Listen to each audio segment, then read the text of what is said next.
या बातमीचे प्रायोजक आहेत सुप्रसिद्ध hotel Badepir, Laxmi market, Vijapur west आणि दुसरी शाखा जिंदाशहा मदार चौक, सोलापूर. आपल्यावर करणी केल्याचा तोड म्हणून भंडारा उधळताना मंगळवारी रात्री बेदम मारहाण झालेल्या इस्माचा शुक्रवारी सकाळी मृत्यू झाला. दशरथ मोक्षसिद्ध शेंडगे, वय 40, राहणार भारतरत्न, इंदिरानगर असे मृत इसमाचे नाव आहे. त्यांना मंगळवारी रात्री मारहाण करण्यात आल्याची घटना घडली होती. मृत दशरथ शेंडगे यांची पत्नी नेहा यांनी घरासमोर मारहाण केल्यामुळे पती दशरथ यांचा मृत्यू झाल्याचा आरोप करत त्या म्हणाल्या, समोरील घरासमोरील जगदीश भद्रे, शंभू भद्रे हे माझ्या पतीवर करणी करतात, त्यामुळे ते शांत व्हावे यासाठी दशरथ यांनी भद्रे यांच्या घरावर देवाचा भंडारा उधळला. तेव्हा भद्रे यांनी चोर चोर म्हणत त्यांना मारहाण करण्यास पाठलाग करत गंभीर मारहाण केली. त्यानंतर त्यांना जंगलामध्ये नेऊन तिथेही त्यांच्या छातीवर मारहाण करून जिल्हा क्रीडा संकुल येथे टाकून दिले. ही घटना मंगळवारी मध्यरात्री 3च्या सुमारास घडली. तेव्हापासून ते आजारी होते. ते घराच्या बाहेर पडण्यासही भीत होते. मंगळवारी सकाळी त्यांना श्वास घेण्यास खूप त्रास होऊ लागल्याने उपचारासाठी छत्रपती शिवाजी महाराज शासकीय रुग्णालयात दाखल केले असता डॉक्टरांनी मृत घोषित केले. दरम्यान मारहाण झाल्यामुळेच त्यांचा मृत्यू झाला आहे. यामुळे जोपर्यंत संबंधित आरोपींवर कारवाई होत नाही तोपर्यंत मृतदेह ताब्यात घेणार नाही, अशी भूमिका नातेवाईकांनी घेतली. या घटनेची गांभीर्याने दखल घेत सदर बाजार पोलीस ठाण्याचे वरिष्ठ पोलीस निरीक्षक नामदेव बंडकर यांनी घटनास्थळी येऊन नातेवाईकांची समजूत घातली. शिवाय यावेळी सभागृह नेते नरेंद्र काळे यांनीही सखोल चौकशी करून संबंधितांवर कारवाई करण्याची मागणी केली. रात्री दशरथ यांच्यावर अक्कलकोट रोड येथील स्मशानभूमीमध्ये अंत्यसंस्कार करण्यात आले. त्यांच्या पश्चात पत्नी, लहान 2 मुले, 2 मुली असा परिवार आहे. दशरथ यांनी 2017 मध्ये नगरसेवक पदाची निवडणूक लढवली होती. त्यानंतर त्यांचे दिवंगत उपमुख्यमंत्री अजित पवार आणि अन्य नेत्यांसोबतचे छायाचित्र शुक्रवारी सायंकाळी व्हायरल झाले होते. मंगळवारी मध्यरात्री जगदीश हे घरी पूजा करून घरासमोर भंडारा उधळत असताना घराशेजारी राहणारे जगदीश भद्रे, शरण भद्रे, शंभू भद्रे आणि एक अनोळखी इसम यांनी त्यांना गंभीर मारहाण करून जखमी अवस्थेत सोडून गेले. त्यानंतर त्यांना सकाळी 6 वाजता कोणीतरी घरी आणून सोडले, अशी तक्रार मृत दशरथ यांची पत्नी नेहा यांनी सदर बाजार पोलीस ठाण्यात दिली. या प्रकरणी रात्री उशिरा अदखलपात्र गुन्हा दाखल झाला आहे.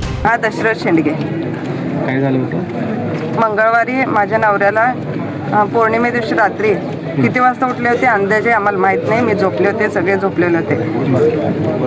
ते व्हिडिओमध्ये आहे. माझा नवरा म्हणजे खूप करणी करतात त्यांनी माझ्या नवऱ्यावर. ते जगदीश भद्रे, शंभू भद्रे त्यांनी म्हणजे त्यांनी शांत व्हावं म्हणून त्यांनी माझा नवरा देवाचा भंडारा त्यांच्या घरावर उधळत होता. त्यांनी चोर चोर म्हणून माझ्या नवऱ्याला मारायला पळा लागलेत बघा. कधी झाली होती घटना? मंगळवारी. त्यानंतर काय झालं? त्यानंतर तिथं 112 वरती बी कॉल केलेत. मग तिथं पोलीस आले काय माहिती, ते आम्हाला माहित नाही तेवढं. पण पोलीस तर घ्यावं ना मग तेव्हा तक्रार. माझ्या नवऱ्याचं तक्रार सुद्धा घेतले नाही. तेव्हा पण तक्रार नाही घेतले वाटतं. आता FIR त्यांच्याविरुद्ध दाखल म्हणताना आता पोलीस नाही घेणार त्यांनी. आज काय झालं? आज सकाळी खूप त्रास व्हायला त्यांना. कशासाठी?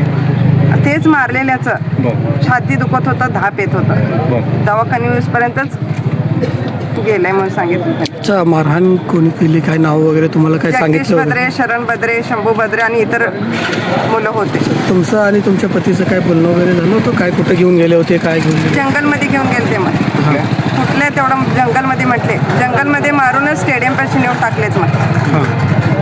मग कोणतरी तिथं सांगायला लागले. ते तिथं पोलीस आलते म्हण, सोडवायला बी आलते म्हण लोक. पोलीस पण घेतले नाही सर. का आता काय मागणी असणार आहे आपली? आता माझ्या नवऱ्याला न्याय पाहिजे बघा. तोपर्यंत माझ्या नवऱ्याचं बॉडी मी घेऊन सुद्धा जाणार नाही. ताज्या घडामोडीसाठी पाहत रहा लोकराज्य न्यूज मराठी.